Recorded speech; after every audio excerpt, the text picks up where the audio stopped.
Happy you could come along. We are joined, as always, by Greg Engert, beer director for the Neighborhood Restaurant Group of Food and Wine Sommelier of the Year. The group including where we are. Welcome back to Blue Jacket, our second visit. The restaurant here is known as Arsenal. And Greg, it is great to see you. See you too. It is great to be back here with actual customers. I know. It looks a little different than it did last time. It looks, well, the last time I was here, there was nothing here but most of the tanks. That's right, yeah. Come a long way. Concrete and tanks. Yeah. How have things been going? Things have been great. So at this point, we've been open for just about, I guess, just over 2 months.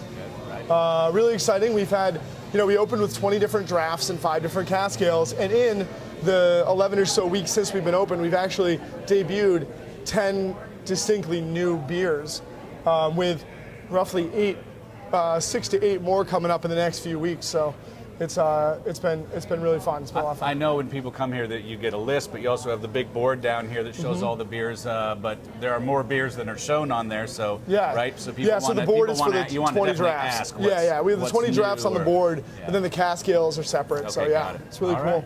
Well, speaking of beer, what do we have on tap this week? So this week, I figured, the holidays are past, but it's still the kind of the season, the holiday season, the winter season. So we're looking at a winter seasonal from Lagunitas Brewing Company out of Petaluma, California. A really fantastic brewery that is also working on their own new brewery in Chicago, South Side.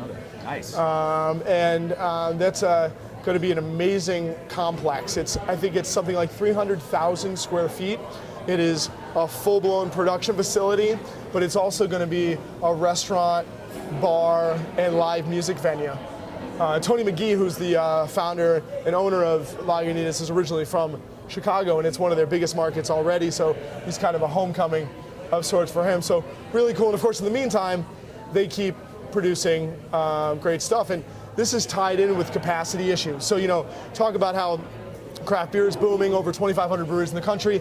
Lagunitas needs more space, and this beer, which is I guess ironically referred to as Lagunitas Sucks. It used to be called Lagunitas Sucks Holiday Ale. Now it's called Lagunitas Sucks Brown Sugar Substitute Ale, and this goes back to 2011 when these kind of capacity issues were really plaguing the brewery. So they typically make a beer in the wintertime called Brown Sugar. It is this big, huge kind of barley wine of a beer. It takes up a lot of tank space because it needs to ferment and then mature for a long period of time. Some beers that take a long time, you can't really stick with when you need tank space. So in the holiday season 2011 going into 2012, they didn't have the tanks to make brown sugar, and so they said, well, let's just make a really fantastic IPA as an apology, a substitute for brown sugar, and then we'll claim our issues very clearly by saying we suck at it. But of course, the irony is that when you taste this beer, it doesn't suck, and it is one of my favorite, if not my favorite, Lagunitas beer that I've ever had. That's saying something. It's amazing. It's beautiful colors. Oh yes. Simcoe hop is almost primary. I think it might be exclusively dry hop with Simcoe, and it comes right off. Piney, earthy, a little bit of funky kind of farmhouse qualities there. Really herbaceous, not too fruit forward. Kind of dry at the start and a little different at the end. That's really nice.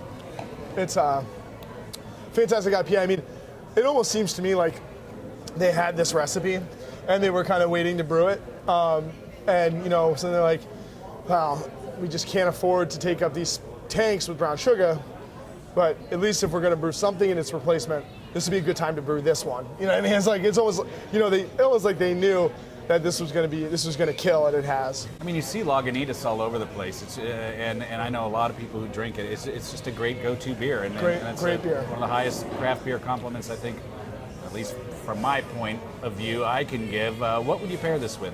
This one is it's big, it's hoppy, but it's not super bitter. So I think it's actually better with more foods than normal. But I still like it with things that are kind of big and rich. Maybe it's because it's lunchtime right now, but I'm thinking like, sandwiches across the board. The herbal quality here, I think, lends itself really nicely to I'm thinking like Jewish deli food, corned beef piled high, big turkey sandwiches, Reubens of any kind. I really like that herbal. And the bitterness too, the slight can kind of dig into the richness. BLTs, things like that, burgers. I think this is really great for all those. All right, well, I would love to stay, but there's some autograph seekers waiting for me downstairs. Yeah, sure. Greg, thank you as always. Thank we you. Appreciate it. Everyone, please always do drink responsibly, and be sure to bring your thirst next time for another Beer of the Week.